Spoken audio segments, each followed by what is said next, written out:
দীঘা জগন্নাথ মন্দিরের উদ্বোধন ঘিরে উৎসাহ উদ্দীপনা তুঙ্গে। আলোকমালায় সেজে উঠেছে দীঘা। জগন্নাথ মন্দিরের উদ্বোধন ঘিরে উৎসাহ উদ্দীপনা তুঙ্গে। চন্দননগরের আলোয় সেজেছে মন্দির চত্বর। নিউ দীঘা থেকে ওল্ড দীঘা পর্যটকদের ঢল। যজ্ঞের প্রস্তুতি তুঙ্গে। রাত পোহালেই জগন্নাথ দেবের প্রাণ প্রতিষ্ঠা। জগন্নাথ মন্দিরে আজ দুপুরে ও বিকালে আসেন মুখ্যমন্ত্রী মমতা বন্দ্যোপাধ্যায়। গোটা এলাকা ঘুরে দেখেন তিনি। মন্দির নির্মাণ কাজে রাজস্থানের 800 কারিগর যুক্ত হয়েছিলেন। দীঘা জগন্নাথ মন্দিরের প্রবেশের 4টি দরজা তৈরি হয়েছে।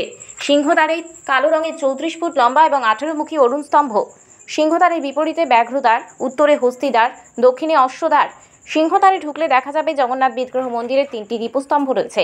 ভোগমণ্ডপে 4টি দরজা রয়েছে। 16টি স্তম্ভের উপর রয়েছে নাট মন্দির। নাট মন্দিরের পর 4টি স্তম্ভের উপর দাঁড়িয়ে জাগমোহন। জাগমোহনের পরে সিংহাসনে নিমকাঠের তৈরি জগন্নাথ, বলরাম ও সুভদ্রা। ভোগমণ্ডপ ও নাট মন্দিরের মাঝে গরুর স্তম্ভ। নাট মন্দিরের দেওয়ালে কালো পাথর দিয়ে তৈরি দশাবতার এবং জগন্নাথের ভোগ রান্নার জন্য আলাদা ভোগশালা তৈরি হয়েছে। Bureau report, DN update.